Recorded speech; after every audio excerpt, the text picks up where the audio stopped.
కాకుండా అయినా కూడా అది 1500 టికెట్ మనకు వచ్చింది. ఎక్కడి నుంచి వచ్చింది రిజల్ట్? Meeting to meeting. మన మీటింగ్ తెలియదు బయట. ఒక ఆయన అడుగుతున్నాడు మొన్న, సార్ మాకు ఎంత తెలిసినా రావట్లేదు, మీ మీటింగ్ లో ఏం చేస్తున్నాను సార్, జనాలు ఒప్పందట్లు వస్తున్నాను, వద్దన్నా అసలు మానట్లేదు. ఓకే, ఇక్కడ మనం చెప్పేది ఓన్లీ వాల్యూస్. మనిషి నిజ జీవితంలో బతకడానికి కావాల్సినటువంటి ధైర్యాన్ని మనం నింపుతున్నాం. వెళ్తాను నాట్ ఓన్లీ వచ్చేది మీరు ఇక్కడ తెలుసుకున్న విషయాలు బయట ఎక్కడికి వెళ్ళినా కూడా మీరు గెలుస్తారు. ఎంత వాల్యూ పాయింట్స్ మనం నేర్చుకున్నాం. వీటిని మనం ఆచరించి స్వీకరించి మైండ్ నింపుకుంటే సక్సెస్ వస్తుంది. ఏముందులో వదిలేస్తే కొన్ని రోజుల తర్వాత ఏమైంది మన పరిస్థితి అక్కడే ఉంటుంది. అర్థమైందా? సో అందుకనే మనం ఏం చేయాలి, మీటింగ్ ఉన్నప్పుడు ఏదైనా మీటింగ్ పాయింట్స్ వచ్చినప్పుడు ఆ మీటింగ్ నా టీం నుంచి ఎంతమందిని తీసుకెళ్ళాలి, ఫస్ట్ పాయింట్. దానికన్నా ముందు ఇంపార్టెంట్ పాయింట్, నేను ఈ మీటింగ్కి వెళ్తా, డిసైడ్. ఐ డిసైడ్ నేను ఈ మీటింగ్కి వెళ్తా. ఇంకొక ఇంపార్టెంట్ పాయింట్, ఎప్పుడు మీటింగ్ జరిగినా ఎప్పుడు ఎక్కడ, ఎప్పుడు ఎక్కడ, ఇదే ఆలోచన. అబ్బా మళ్ళీ పెట్టారా,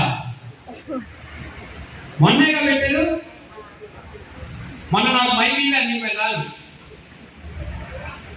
మళ్ళీ హైదరాబాద్ పోవాలా, హైదరాబాద్ పోయేది మనం నడిచేస్తున్నామండి.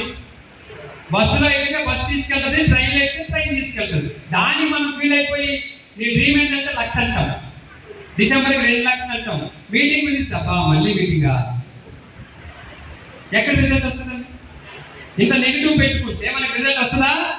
రాదు. మీటింగ్ వచ్చిందంటే ఎప్పుడు ఎక్కడని మాట అడిగి నేను పోతా, ఐ డిసైడ్ అని మీరు డిసైడ్ అయితే మీకు టీం వస్తుంది. చూడండి, మనం మీటింగ్ రాకుండా, ఉదాహరణ నేను ఉన్నాను, ఈ మీటింగ్ నేను రాకూడదు అనుకుంటే నేను ఎవరికైనా ఇన్ఫార్మ్ చేస్తానా, చెప్పగలుగుతానా? ఎవరికి చెప్పలేను. 2021 కోటప్పకొండ బూట్ క్యాంప్ ఆగస్టులో పెట్టున్నారు.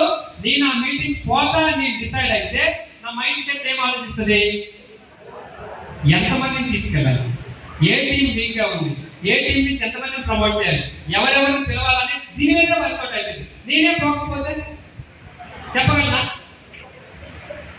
చెప్పలేదు.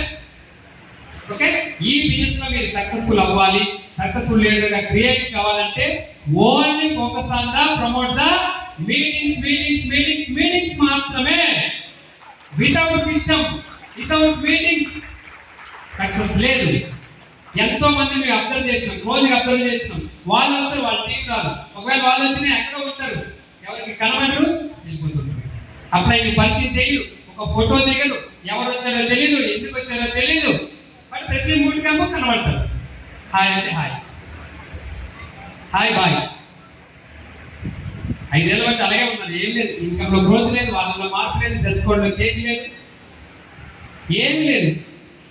మీటింగ్కి వచ్చినాం, బట్ ఎట్లా వచ్చింది, వచ్చిన తర్వాత మనం ఎటువంటి యాటిట్యూడ్తో మీటింగ్లో కూర్చున్నాం, మనకు వచ్చిన టీం అప్లై పరిచయం చేస్తున్నామా లేదా.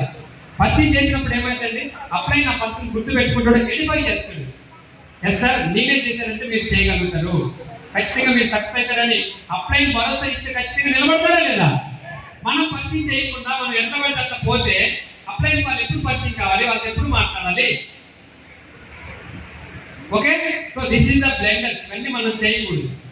ప్రతి మీటింగ్ మనం ప్రమోట్ కావాల్సిందే. ప్రతి మీటింగ్ టీంని ఇన్వైట్ చేయాలి. ఎంత పెద్ద మీటింగ్ అయినా, ఎంత చిన్న మీటింగ్ అయినా, ప్రతి మీటింగ్ కూడా ఒక ప్రత్యేకత ఉంటుంది. ప్రతి మీటింగ్ లో కూడా మనం నేర్చుకోవాల్సిన విషయాలు చాలా ఉంటాయి. ఏ మీటింగ్ ని మనం తక్కువ అంచనా వేయడానికి లేదు. బ్రాంచ్ మీటింగ్ కావచ్చు, సక్సెస్ సెమినార్స్ కావచ్చు, బూట్ క్యాంప్స్ కావచ్చు, 1 డే ట్రైనింగ్స్ కావచ్చు, ఎన్ని టైప్ ఆఫ్ మీటింగ్ వచ్చిందంటే, పాస్ వచ్చిందంటే మనం ఏం అడగాలి, అప్లైని ఎప్పుడు ఎప్పుడు ఒక్కటే రావాలి. అబ్బా ఎందుకు మళ్ళీ పెట్టారనమాట, వచ్చిందంటే చాలు, నువ్వు అంటే వెనక్కి. అర్థమైందా? దీన్ని మనం అమర్చుకోవాలి. Right, next association.